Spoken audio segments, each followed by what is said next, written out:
looks to the west, and the west is divided.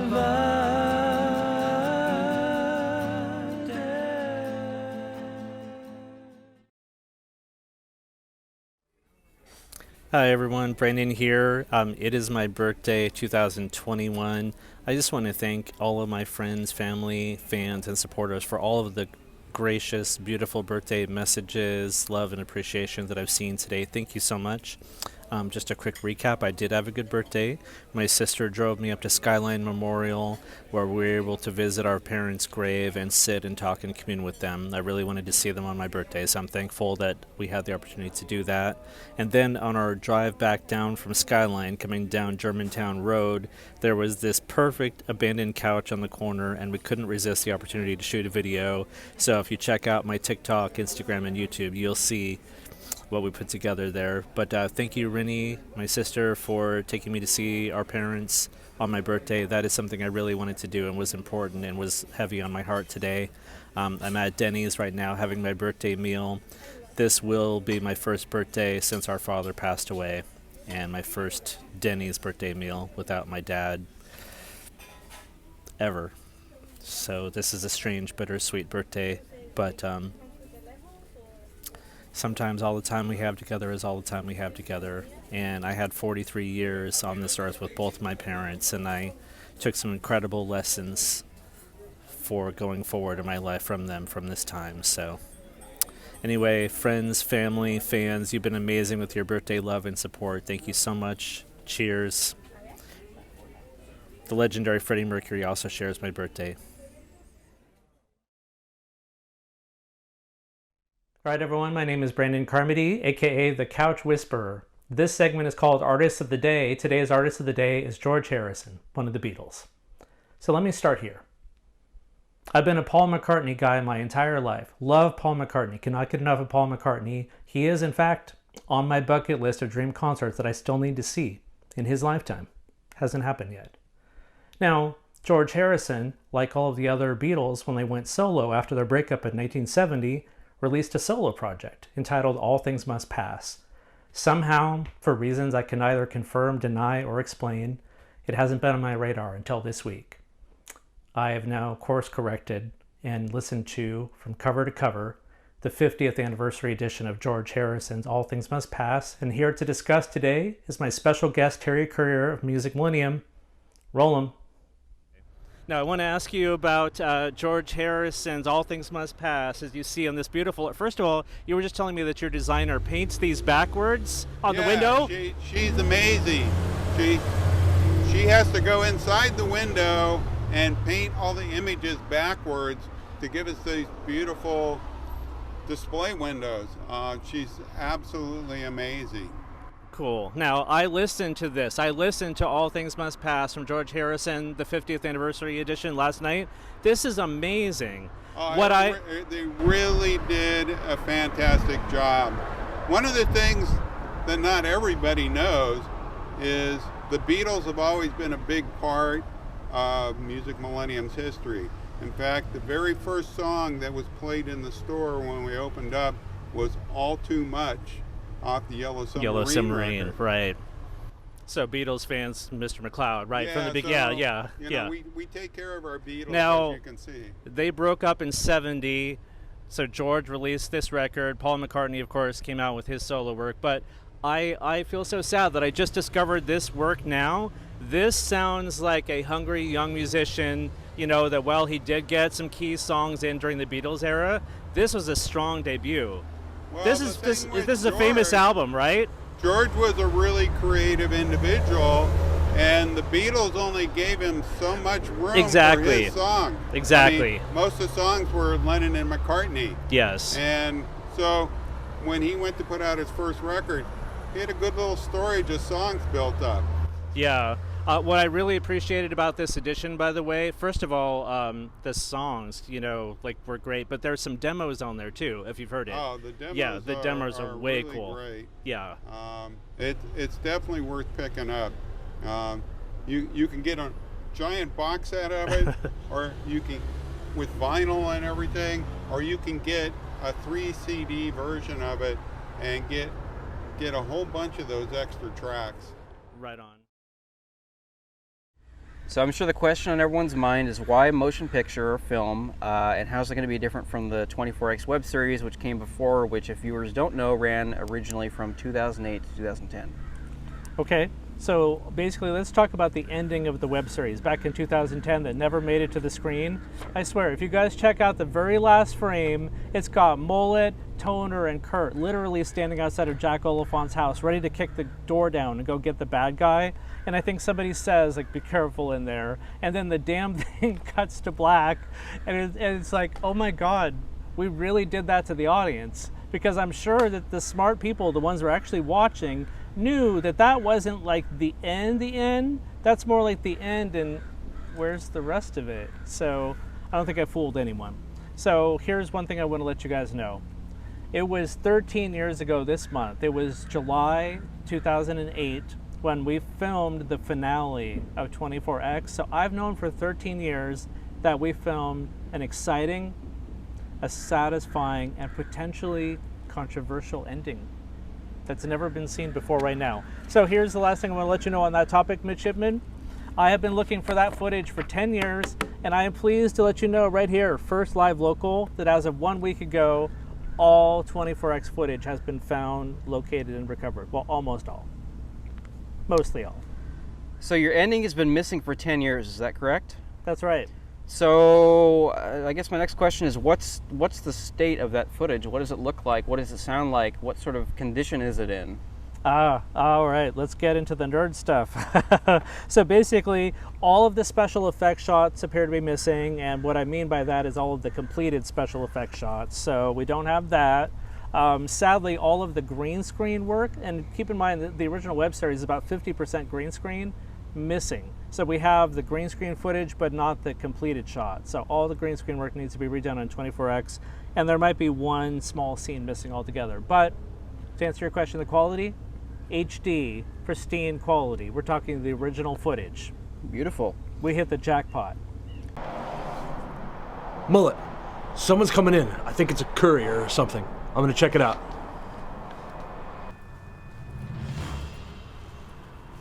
Hey, stop. What are you doing here? I've got a package here for a curtain man of STD Los Angeles. Who hired you? A little girl paid me $500 to have this package here by 8 a.m. 8 a.m. Little girl? Yeah. Oh my God, get inside, quickly, go! Oh. Jesus, I'm screwed. He was our best connection. Damn it! Why? You want to know why? Let me tell you my full name. Mandy Marie Myers. You killed my mother! Oh my God. And your mother killed my wife! How much would you like to see your brother again? What? Something happened to my brother? I've admired him so much. So much that I wanted a little keepsake. His pretty little head. Kurt! What are you doing? This is the end of the game, Mullet. It has to end here. We let terrorists get away and they hit us tenfold. We give an inch and they take a mile. Well, someone's got to close the door. What's in the box? What's in the box? Oh, Jesus. Kurt. Oh, my God. Poor baby. Poor baby. Kurt, put your gun down! This is a 10-year-old terrorist right here. With Oliphant dead, she's our only chance to stop the invasion. There's no invasion, Mullet. You're delusional, man. I'm sorry about your brother, Kurt. Please, don't do this. She killed my brother. She chopped his head off! Can you imagine the overages she's gonna rack up if her parents give her a cell phone? Kurt, please, don't do this!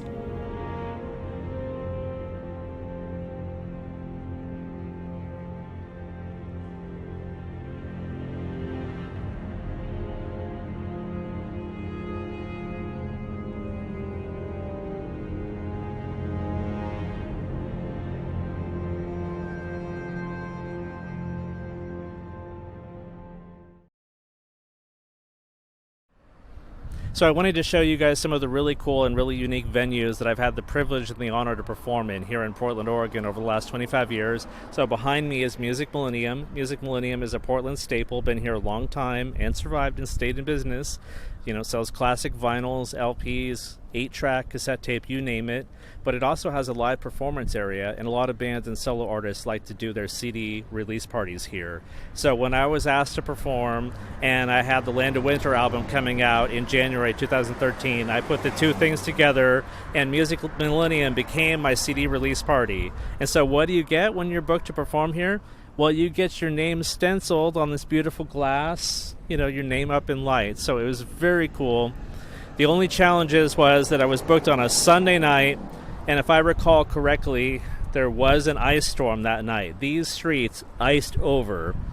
And so unfortunately, the bottom line crowd that ended up coming in to see my show was my faithful group of like 5 or 6 people, which included my parents. And there's video of Mom in here in her walker. Mom got to see my show. That's a precious memory. But the ice storm killed my attendance, you guys. We sold a couple of CDs and we had a couple people check it out, but it was not exactly a blowout. It was a Sunday night during an ice storm. True story. But I had my one shot at Music Millennium and I played, and it was very cool. Very, very cool memory.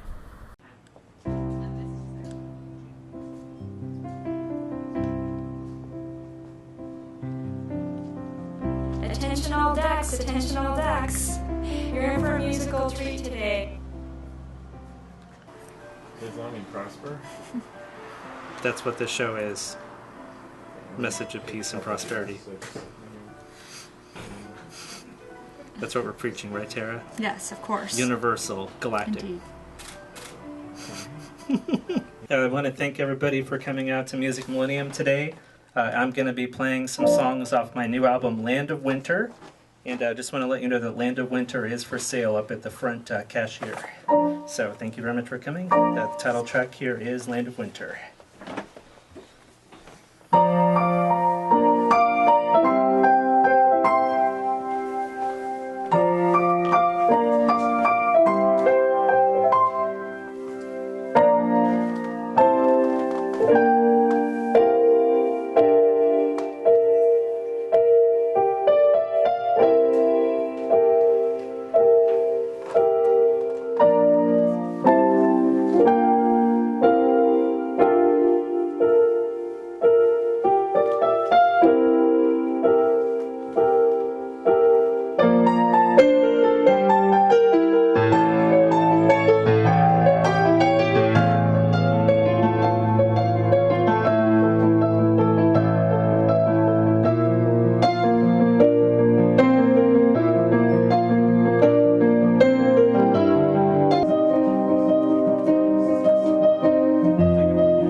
music you're listening to right now is from artist Brandon Carmody, performing from his album The Land of Winter.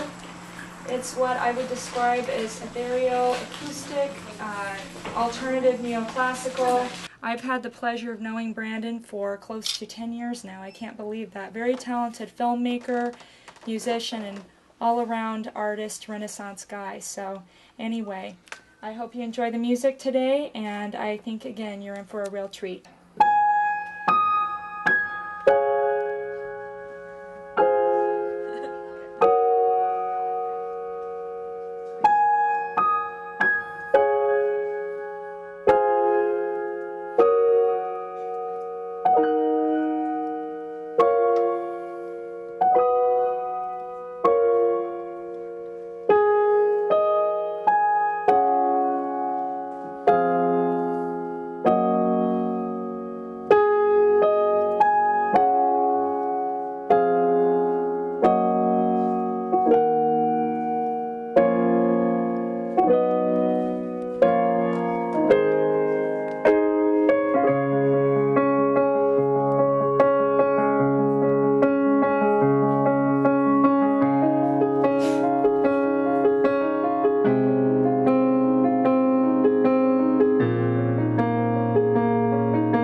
Hello, everyone. Welcome to Brandon Carmody Music. I am privileged and honored to welcome one of our legacy band members, Jessica, to the show today. Jessica, oh my God, it's been forever since we've spoken. Welcome. Thank you. Oh my gosh. So my first question for you is, I want to ask everyone how we met. My note says Gladstone High School Talent Show in 1998. Is that your recollection as well?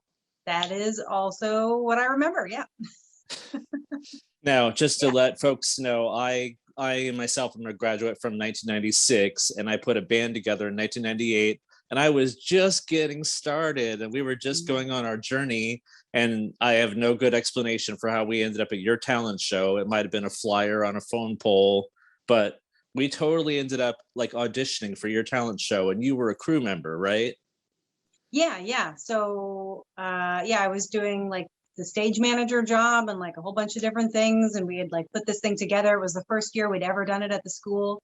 And you guys were playing, and I had been playing in a band.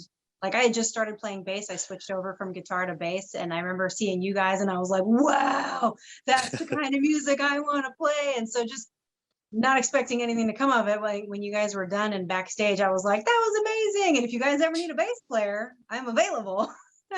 That's right.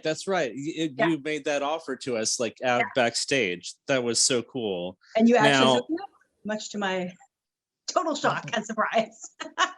Well, so we actually went back twice. So first of all, it was so cool. Part of the reason I think that we wanted to play that show, I love big auditoriums, and it was a nice, you guys had a very nice auditorium, hundreds of people. I knew the audience kind of came baked in for your event, and it was literally true. We were playing for a few hundred people. You guys really brought the crowd. And we brought the gig, you know. But what are your recollections of that time? I mean, that was your guys' first show. You guys were producing a pretty big show. Yeah, I'm trying to remember how that idea came about. There were like just so many talented people at the school with like, you know, we needed something besides just your standard school band performances and theater performances. And I think it was my mom's idea, and she was an event planner. So naturally she was able to figure out how to put something like this together, and we worked with the school, and yeah, it was like calling all, like anybody who wants to do anything like improv or I remember the bands mostly because that was what I was most excited about, was something besides your traditional boring high school band performances. It was like actual bands. We had a ska band, whatever you want to call it. We play. I remember Black Magic Woman. You guys had a band play Black Magic Woman. Then they did a very decent rendition, if you recall. I don't remember if that was 98 or 99, though. The years are kind of meshed together in my mind. Could have been either year. Yeah, that was a really long time ago. And yeah, it's all kind of blurred together into one memory. Yeah. I have a question for you about that. So 1999, I have, and I don't have the scrapbook in front of me right now, but there was a newspaper article from your high school paper titled "Buuck's Future is in Her Hands." And it was talking about your interest in massage therapy, and you were graduating in 1999. And this article was about, so God love it. It's been 22 years, but can I ask, where are you at on that journey with massage therapy? I assume you followed through, and you know, that's been part of your legacy in your career. Yeah, so that's, I wanted to get into, you know, the healing arts, but not so much like hospital type stuff, more like really customized, individual, holistic, natural healing. So I did start with massage, and I am still doing that. I actually have a thriving practice here in Carlsbad, California. I own my own business, and I'm doing that, and it's totally crazy. And I did actually, this business is a success. I did have a business and failed miserably at it, like way back in the day. But now we have, so that was back when you had to use like newspapers and only word of mouth. And now we have all these like online social media things. And so it's been much easier to like market and get myself out there. So yeah, this has been really good. So yeah, I moved back to Southern California, started up a new massage practice, and it's going really well. And I'm also working on my master's so that I can do counseling, because now with over 20 years of experience listening to people, I want to get less out of the physical manual labor portion of helping people, and into just like talking with them and helping them heal, you know, mentally and emotionally that way. Fantastic. No, I am so happy for you. Now, correct me if I'm wrong. So it seems like it was about 10 years ago. I remember getting an invite to a pizza parlor, and it was kind of like your send-off, like you were moving to California and a bunch of your friends gathered on short notice. It was about exactly 10 years ago, wasn't it? Your send-off from Portland, 10 or 11. We moved at the end of 2012. Yeah. I'm glad you're making it work.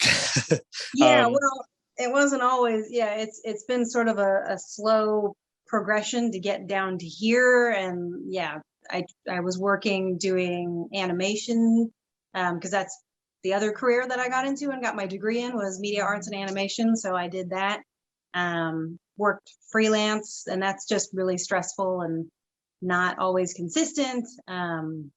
So we moved a bunch, and I got divorced and moved back down to the Carlsbad area. And I did not know that. I see. Yeah. There was a marriage and divorce in there somewhere, and then so back down to getting divorced allowed me to get back down to the Carlsbad area and completely start things over and start my massage practice and get into doing more just art for myself instead of getting paid to make art freelance style, and starting working on my master's. Well, you got the ability to keep going, and I appreciate that. My family, I think, have you seen those memes online? It's the guy at the blackboard, and literally they're like, "Who had the murder hornets for 2020?" So the memes like that, I think all the friends and all the people that really know me are literally at that blackboard waiting for the annual email from Brandon, like he's gonna reboot his life again. He's gonna start over, like literally, and I'll send an email like September, like, look, I'm starting, and they'll be like, oh, look, and then they'll go to the blackboard, like, who had September for Brandon? Who had like, but yeah, I'm current. This is a reinvention thing. So thank you for joining my current reinvention. At least I'm not doing the blonde hair or immaculate collection thing this time. Yeah. Yeah. I can't see through your sweater either. That's nice. Hi, I'm Delina Roberts from ABC News, and I'm here with Brandon Carmody, and we're going to be talking about Brandon's virtual concert tour. Hi, Delina. I'm so happy to be here and kicking off the tour. Thanks for having me. Sure, it's great to see you. So let's just start with why are you doing a virtual tour? Is this because of COVID? Yes. Look, here's the craziest thing about doing a virtual tour is that you don't have to leave the house. I just want to make sure that people do understand, but I'm a non-driver and the keyboard is a very beastly instrument. It's not just a guitar that you sling over your shoulder, so this makes a lot of sense. So a virtual tour, did I mention I don't even need to leave the house? I mean, like, what are the times trying to tell us? The technology of the times. One thing I do want to mention here, we're about a year into the dark, times of COVID-19 and everything has changed. So one thing I wasn't going to do, and I promised myself that I wasn't going to do, was that I saw all these artists that were playing shows and then they would like put like a Cash App, or they would just put something up there. And I promised myself that I was never, ever going to do that. Well, sometimes promises are broken. All right, well, as long as we're talking about your virtual tour, where can people go online to see it? Thank you for that. So all the obvious suspects are the video sites YouTube, Facebook, Instagram, and TikTok for the video version, and that's basically Monday through Friday. It's going to be at 8 a.m. So after 31 years of being a musician, a writer, an actor, a video editor, I have so many titles that don't even fit on the byline anymore. There's a lot of stories to tell, and there's a lot of clips, and it's worth sharing the history and going down that journey. But each episode is going to be available on your big platforms. You can get it on Apple Music, Apple Podcast, Amazon, Spotify, YouTube. I mean, just click the description below. We'll just make it easy for everyone. Click the description below. Pick a venue of your choice, right? Okay. We're in everything. Excellent. So your big virtual concert tour is kicking off on May 3rd. Is there any significance to that date? A couple, yes. So this is actually the 1-year anniversary of our mother passing away, and so that's an important date, a milestone. And one thing I just want to let folks know is that I had these grand plans, these secret plans through all of 2019 to relaunch my music career and wow everyone with the big surprise performance at Pride at 2020. And where were we? By about March of 2020, the world was shut down, man, right? It was like everything was stopped. And Pride didn't happen, or at least didn't happen the way that I thought. So my plans went asunder. So part of it is to honor the legacy, the memory, the fact that she had given her rubber stamp of approval to me getting back out there and touring, But also on a side note, May 3rd, 1998 is also the date that my band and I saw Tori Amos perform for the first time. It was on May 3rd. So the date does have, I think we also released a single on that. Like somehow that date is like, I don't know, the triad, all three. But yeah, this date means something. Excellent. Excellent. Hi everyone, this is Kelly, and I have Brandon here. Brandon, if your life was a movie, today what would the movie be? Goodfellas. Okay, why? Okay, so I've been telling people for 30 years. The reason that Goodfellas tells the story of my life perfectly, it's about a big family. I have a big family, and they work together as a support system to do what needs to be done to take care of each other. But at the heart of Goodfellas is this beautiful love story. It starts out kissy kissy, smoochy smoochy, the wedding is perfect. And then as they go through their journey and it gets a little bit darker and they start pointing guns at each other in the middle of the night. So basically everything about Goodfellas perfectly represents my life. Maybe if you took out one or two of the police raids, everything else is there, and that is the story of my life. Yay. So let's go back to 1999 when you joined the band. This note says you were the only girl in a band for a long time. And I remember just having so much fun with you.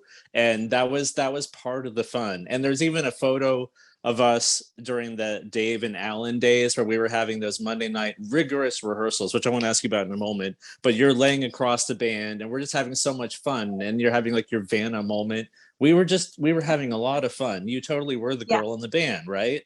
Yeah, it was fun. Well, and not just, so I'm not a girly girl, and I definitely have more of like a 12-year-old boy sense of humor. So it works really well for me to be in a band with a bunch of young guys, having our filthy humor and goofing around and having a good time. Yeah, it was a lot of fun.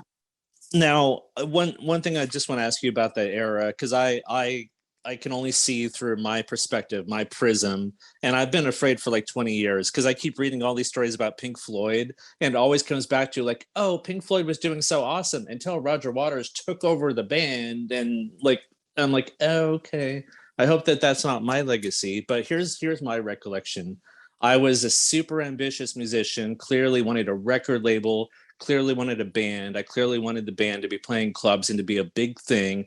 Was that your recollection as well? Were you guys like, God, he's super ambitious? I mean, did you feel that as well? That like I had these big high hopes and dreams? I mean, we were literally sure. Monday night, MC, rehearse, right? Yeah. No, I think, your dreams were big, and you're definitely a perfectionist, wanting to like, we have to craft and get all of these songs just right, just perfect, so they can go on an album and launch this big future that you had planned. Yeah. So one thing, let's follow up on that. So we did obviously just have the 20th anniversary of 9/11. Here is my recollection of our 2001 journey. So we literally started those rigorous rehearsals in 1999. I'm assuming that we might have taken some time off in 2000, but somehow we got back to the band getting ready to make an album in 2001. I know that for a fact because we were there in Ben's basement. So it's like, oh, wow, we're back to what we were doing in the other basement. We're back to the basement rehearsals, but we were determined to make an album rather. And if you recall correctly, we were getting ready to do that. And then 9/11 happened. And we also had a drummer that was moving out of state. So I'll never forget August 2001, a month before 9/11, we're in the studio. We're just starting to record what was supposed to be like a 10-track album. And then somewhere in rehearsal, our drummer is like, now you guys know I'm moving away to Seattle in a month. And I think all of us collectively were like, what? And the next thing you know, the towers came down and our world was on hold. So we recorded 2 songs out of that session. But do you remember we had bigger plans? Our plans got cut a little short. Yeah. So, do you recall anything about those days? I mean, that was another reinvention era for us. That was literally, we're going to put out an album. That was going to be a new phase for us. We were finally going to get out of the basement, presumably. Yeah, I'm trying to remember which version of the band was that? Was that with? So here was the strange part about that. So I don't want to confuse folks, but there was totally the 1998 through 1999 era where we had Ben as a lead singer, Dave as a guitarist, but somehow we turned a corner to where Ben was exiting the band, but yet our rehearsals were at his house. He was kind of like our engineer, and we had a new singer, Matt. So it was kind of like Ben and Matt met each other, and it was kind of like, oh wow, this is like if 2 characters were replacing each other in a sitcom, but they have to do a crossover episode. It was like but I just want to make sure that people do understand that we did get to record 2 tracks where they sat on hold. Now, this segment is called Song of the Day. I want to ask you about Lonely Dream first. So we did record a very, very cool and very decent version of Lonely Dream month before 9/11. Now, it took from 2001 to 2009 for us to resurrect it. And that's when I came up with the idea that we put some vocals on it and we hired Casey Stratton, former Sony artist. So I just want folks to know that it took me and it took this production process from 2001 to 2009 to finally put out Lonely Dream. But for today's Song of the Day, we're going to play Lonely Dream, and we'll check that out. Roll 'em.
So this story is called The Couch Whisperer, and as always, I'm here to explain what happened.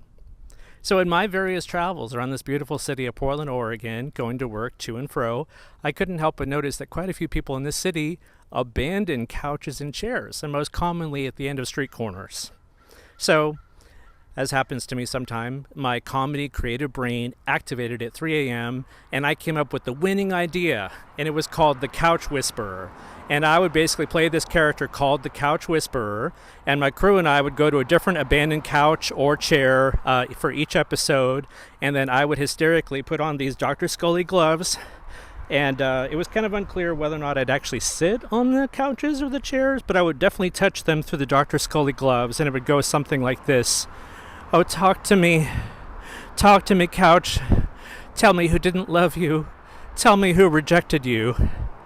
And in my mind, that combination of me, the couches, the Dr. Scully gloves, this was comedy gold. This was sheer comedy gold. But the moment that I started pitching this to the crew, without hesitation, they're like, oh, hell no, Brandon. You do not know where those couches have been. They're nasty. Oh, I see. So I sort of casually mentioned that to a couple of friends that I couldn't get any crew members to go along with my couch whisper idea. They're like, oh, Brandon, oh my God, what were you thinking? Those couches are nasty. It's like, what? Is there an echo chamber in here? What's going on? So basically what it comes down to is I am here today in Not So Subtle Protest to present to you the one and only episode of the rejected series, The Couch Whisperer. Cheers. This segment is called Venue of the Day. Today's Venue of the Day is Music Millennium, and I'm blessed and honored to have Terry Currier here from Music Millennium. Hi, everyone. So I understand that Music Millennium turns 52 this year, founded in 1969. This location, is that right? Yes, the original owner opened up on March 15th, the Ides of March, at 3 o'clock in the afternoon. You know, it was that special time. It had to be specifically at that time. And, you know, Music Millennium's been through a lot of incarnations over the year, but we still get people that walk in the store and they go, wow, it looks like it did in 1969. Fantastic. Now, if I read my history correctly, Terry, you started here yourself in 1984, working as a manager here? Yeah, I came over here in 84. Don McLeod, the original owner, and his wife, Lorene, sold the company in 1979. Okay. And they were gone for 5 years. And the middle ownership were going to file bankruptcy at that time. And he didn't want to see his baby go. So he assumed all the debt and got the building and what was left of the inventory. Wow. I'm a musician myself, and I've seen how the industry has changed. You know, cassette tapes becoming CDs and the evolution of digital technology. Can you tell me how that's impacted the business? I've read several articles, interviews you've given, Mercury, Willamette Week. You've talked openly about the struggles of running a record store like this. Well, when I started in 72 working in a record store, it was primarily vinyl. There was reel-to-reel tapes. There was the beginning of cassettes, and 8-tracks were really happening at that time too. Nice. And, you know, as the 70s progressed, 8-tracks went away. Cassettes took a big jump when Sony put out the Walkman. Is that right? And cassettes went from like 25% of the marketplace to 51% of the marketplace in a year. And then we saw in the 80s a little tapering off of the business. And then along came the CD. And the CD was like a kick in the pants to the industry. In a good way? In a good way. A lot of people decided CD was a great thing, and they started replacing their record collections. So they were buying all this music again, Nice. which was good for the industry and good for record stores. And the CD continued to be the #1 format as it grew, because by 1989, the record industry had forced out vinyl. Yeah. We were still selling vinyl really well, but it got to a point where a lot of the chain stores and shopping centers, they weren't bringing vinyl into their, they weren't bringing CDs into their store, and the industry pretty much told them, vinyl's going away, Yes. CD's here to stay. So all my records have been on CD and digital. I did a cassette run once, and I still have a bunch of cassettes, so you see how that goes. An interesting statistic, cassettes are having to come back right now too. Wow. And not a lot of labels, but a certain amount of labels out there are putting out their stuff on cassette also. Okay. Looking at Music Millennium's history, 52 years is such an accomplishment, but the industry is ever changing. This is COVID times. Do you mind if I ask, how does COVID times affect your business and Music Millennium and the record stores you're in touch with? Well, in the very beginning, it was we shut down to the public shopping the store. You could do mail order or curbside pickup. For the next 3 months, we were doing about 30% of the business that we used to do. And then we reopened up in June, and we limited it to 10 people in the store at a time. And we made it really, really safe for everybody to shop. But that limited the amount of people that could come through the store. We also limited our hours at that time because a lot of people didn't everyone needed to, COVID. right. And so our business was down, but as we increased our hours back into November of this past year and went back in December to our regular hours, we found that our business is actually up now to what it was pre-COVID. One thing that really is that true? That is true. One thing that happened during COVID is people didn't have a lot of avenues that they could go entertain themselves. Yes. They couldn't go to concerts. They couldn't go to the movies.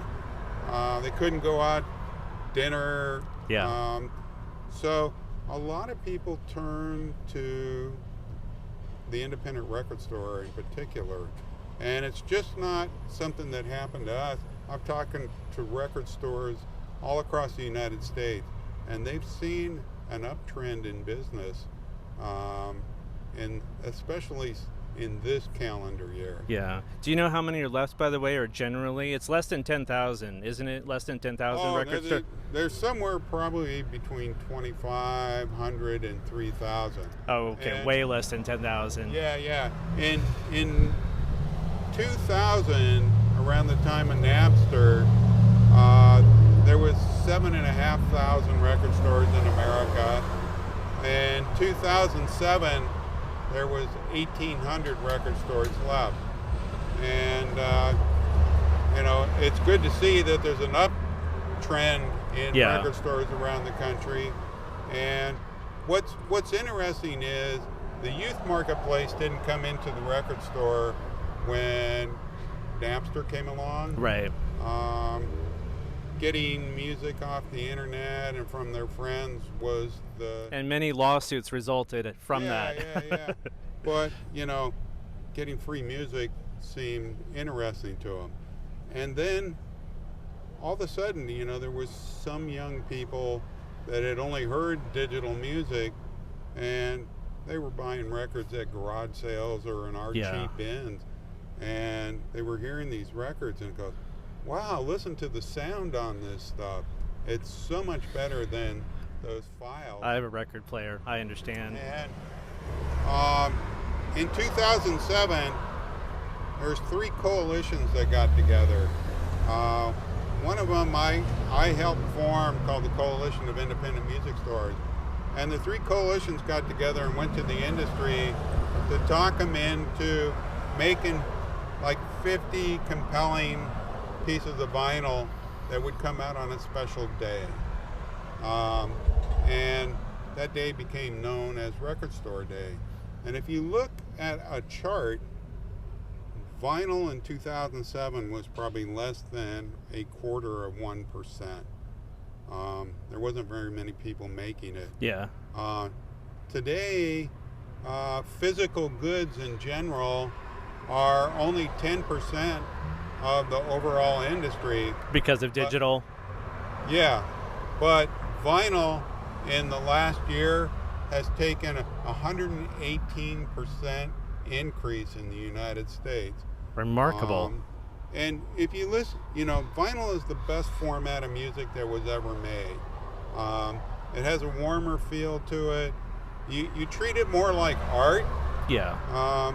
A lot of people, they sit down and they listen to a side of a record. And I think a side of a record is the attention span of a music listener. They're good for about 20 minutes. Yeah. Then they can hop up, go get something to drink, or hit the restroom. Then they come back, listen to another side of a record. Yes. But when we got to CDs, you could put like 75 minutes of music on a CD. Yes. 25 minutes into it, they're wandering out the kitchen to get something to drink or eat or going to the restroom, and they're not having that one-on-one experience of just sitting there with your mode of playing music. The great thing about playing records is sitting there with the album cover in your lap, listening to your stereo, and reading the album cover, finding out, who the engineers are, guest artists, even reading lyrics and liner notes. Can I ask what's next for you? I know that you were just saying 49 years for yourself in Music Millennium, right, Terry? Yeah, next week I'll be 49 years working in record stores. And, fantastic. It's and you'll do this forever, right? People ask me, are you going to retire? And I go, I don't think about it. When you enjoy what you're doing, you don't really think about it. Yeah. This segment is called Vintage Track of the Day. These are cassette tape recordings from 1990 to 1995 when Brandon and his family first moved to Oregon, and he began writing and recording his own songs starting at age 13. Some of these are hilarious. Without further ado, we present to you today's Vintage Track of the Day.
from her slow